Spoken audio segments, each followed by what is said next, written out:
guys, pag-usapan lang natin ang breaking news na exclusive nga naman guys na pinag-uusapan ng mga Katden fans at mga netizens. Nakakalungkot itong balita dahil Katden relationship is finally out. True ba ang mga ganito?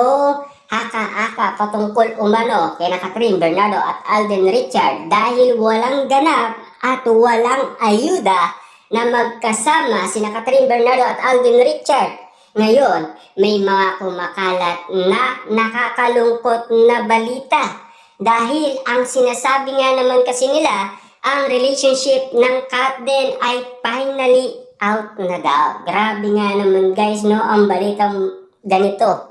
Lalong-lalo na interview pa naman si Miss Annette ng Big Boss ng GMA Network. At lalong-lalo na guys, si Mr. Carlo, ang Big Boss ng Star Cinema.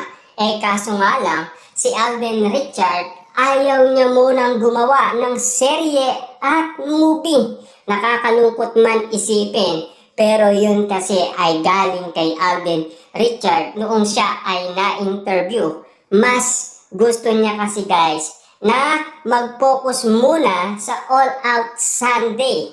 Sa kanyang pagkanta at pagsayaw, yun muna ang pinipili niya dahil alam naman natin guys, umiiwas sila sa issue at sa mga media dahil ayaw na ayaw ni Alden Richard na napapag-usapan umano ang kanyang relationship kung kanino. Alam naman natin guys, tahimik lang kasi ang ating idolong si Alden Richard. Siyempre guys, pinag-uusapan kasi at kinakalkal ang relationship nila.